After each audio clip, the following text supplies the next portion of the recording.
During the meditation, I was thinking, um, well, about what you were saying, the effortless resting, and the fact that, right now we have so many people in the world who are either dying or about to die in Libya and Morocco.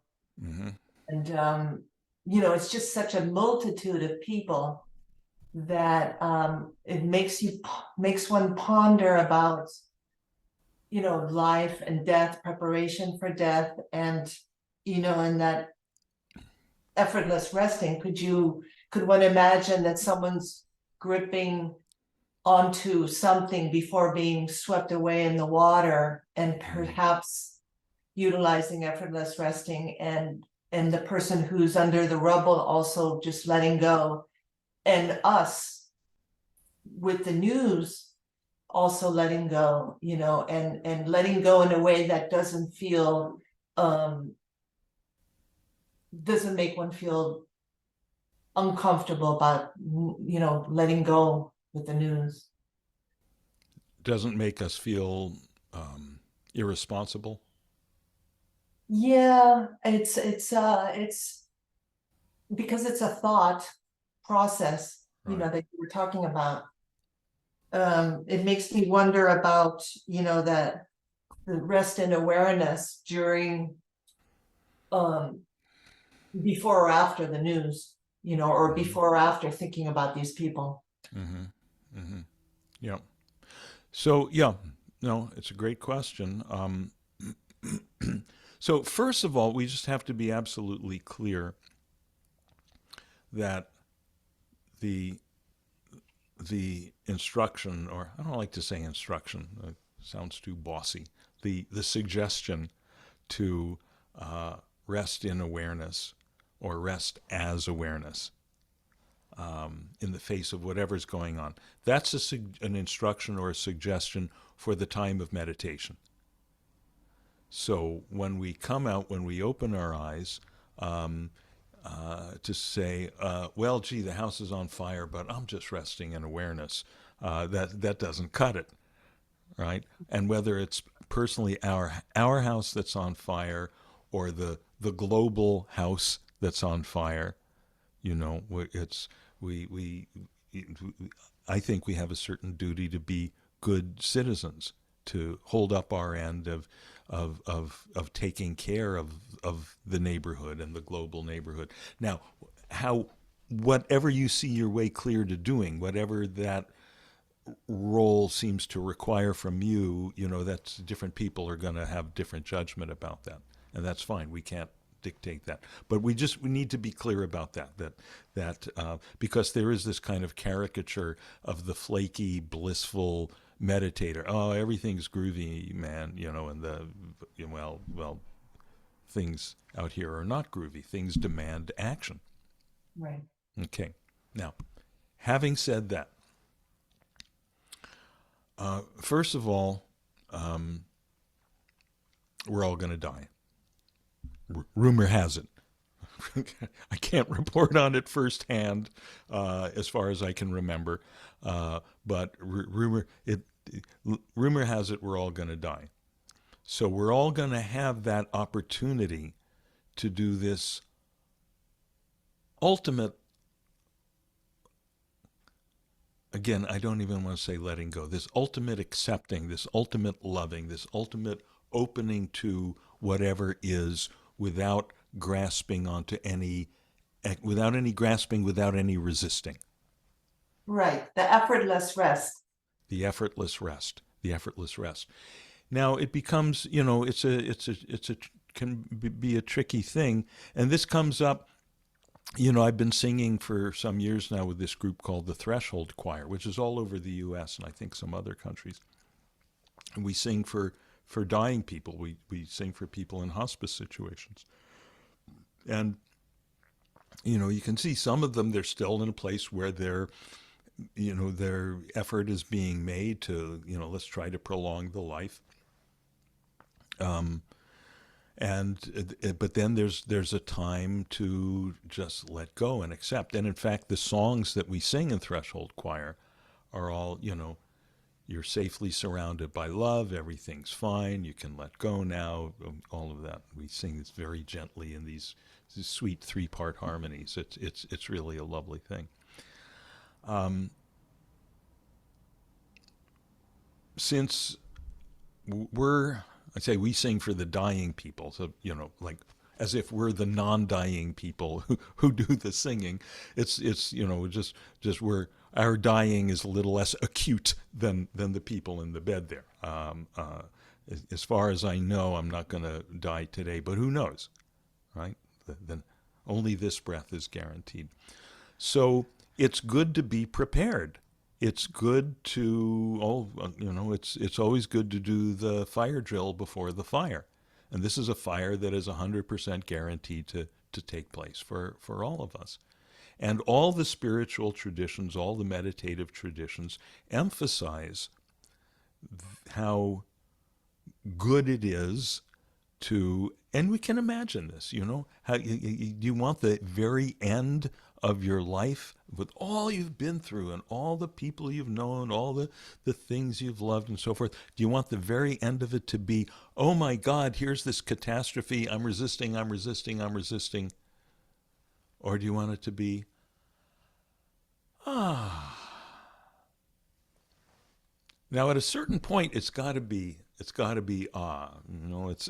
they say the last breath is always an out breath, right? Mhm. People don't die by going,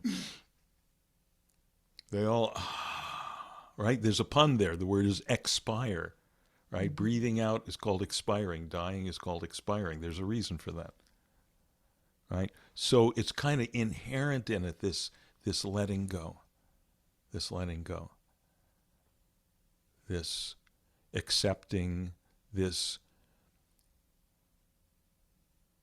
I mean, ultimately, it comes from the recognition that we're not just a little isolated person, a little isolated chunk of matter that now is going to be annihilated, but rather we're each a wave on the boundless ocean of aware presence, of beingness, whatever we want to call it, of Satchidananda, of shunyata, of God, whichever word works for you. That we're all, what we think of as our individuality is really just a wave on that ocean. And if you only see the wave, then yeah, when the wave breaks against the shore, that's a catastrophe. But if we see the wave is nothing but ocean water, then there's no catastrophe. The ocean doesn't go anywhere. The ocean is what we are.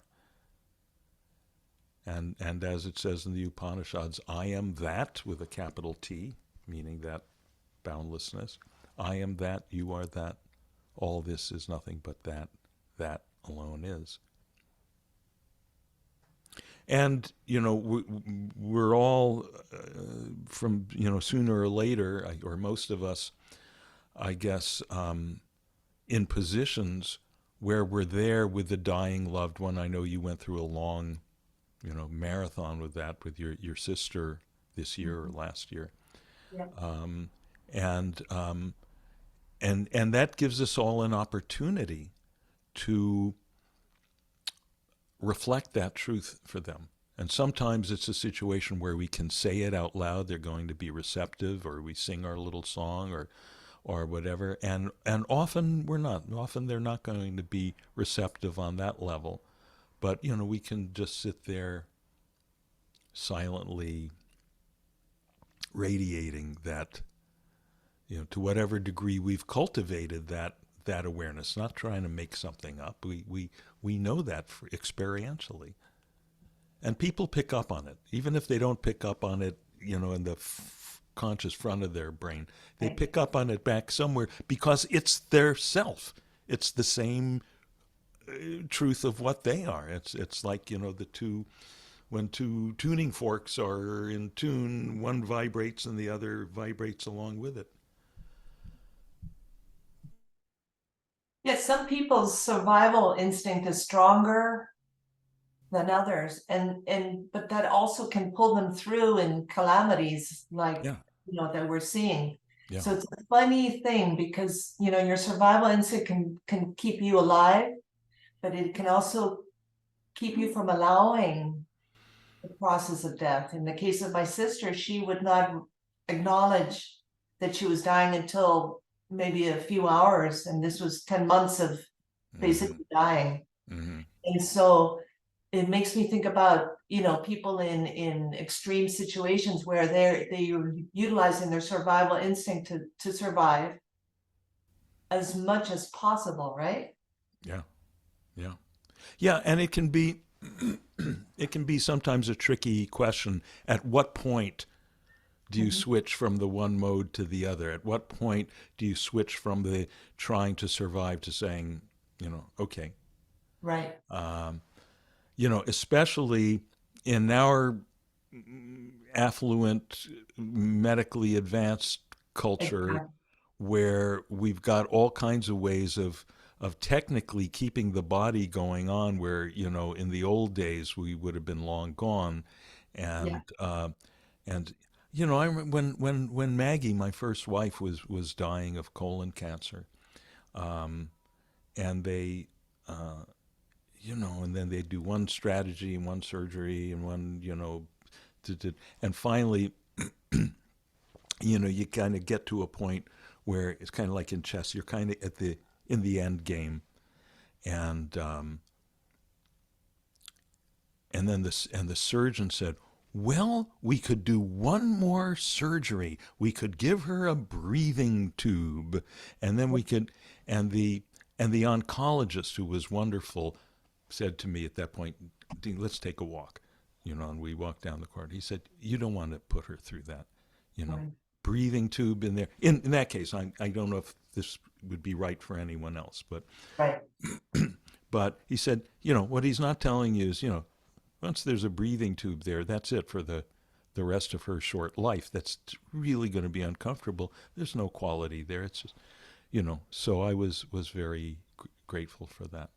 Um, there's a point where just keeping the body going, it's like a bad science experiment,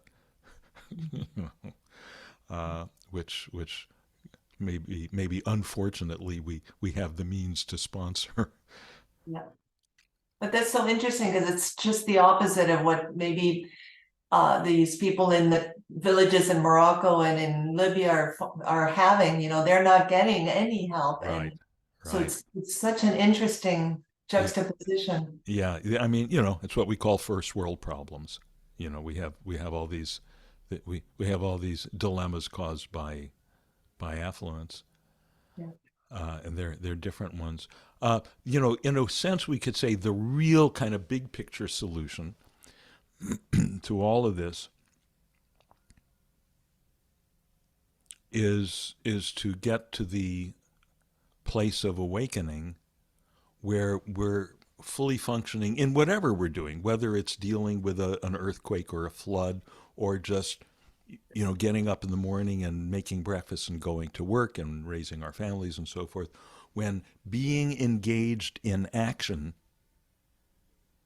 is just like resting in meditation, Mm. right? That's the real thing. From the outside, we may look to other people. They like, it's just a person getting up, having breakfast, going to work, right? I mean, if they look closely, they may notice, gee, there is a certain smoothness about it for this person. They don't seem to get their feathers as ruffled as a lot of other people as they're going through that routine. But inside, our experience is more profound than that. Our experience is that just as we experience in meditation, okay, I'm resting. What am I? I am silent, aware presence. I'm boundless beingness.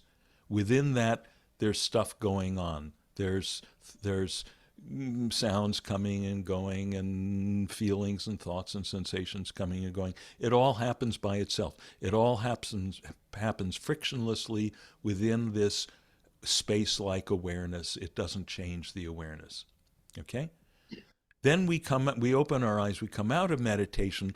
Largely, that sense of things is lost. Largely, we're once again caught up in, we're overshadowed by all the stuff going on here, but not completely. A little bit of that sense of, yeah, it's all just happening frictionlessly.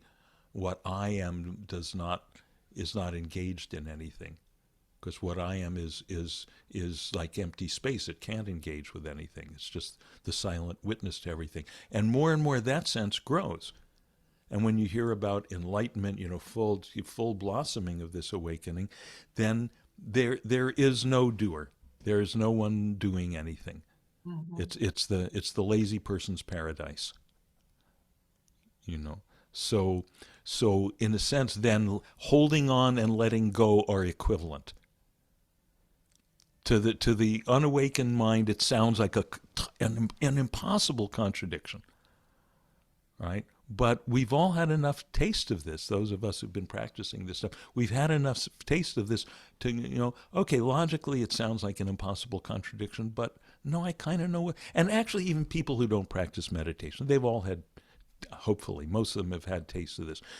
When you're doing your skateboarding, you're running, you're taking your photographs, you're playing your piano, and you're in the zone, and it all just somehow, it's still, the piano keys are still being depressed, but you lose your sense of I'm depressing the keys. It all becomes superfluid. It all becomes weightless. And that's always when you do your best playing, Mhm.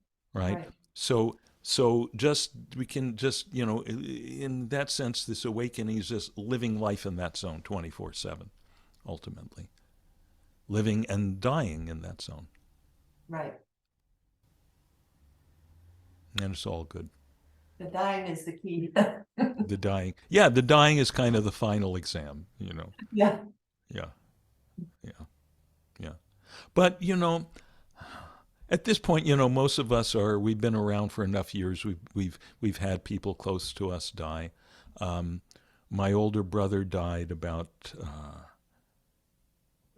10, 11 years ago now. And he was only 2 years older than me, but he looked quite a bit older. He was a lifelong smoker. And, he had that leathery, wrinkly look that heavy smokers get. And, I did a lot of meditation. He did not. So, as time progressed over the years, the difference in our apparent ages got bigger. Um, and then after he died unsurprisingly, he died of lung cancer. After he died, and, I went into the room and saw him lying there, and all those wrinkles had gone away. Mhm. Right? He just had become just radiant. He was beautiful. He was like a radiant baby. It was so gorgeous, and that's so inspiring to me to know that, um, you know, without him going to all the meditation retreats and reading all the books and doing all this stuff that I did, that's there for people at a certain point. You just let go into that. It doesn't take training.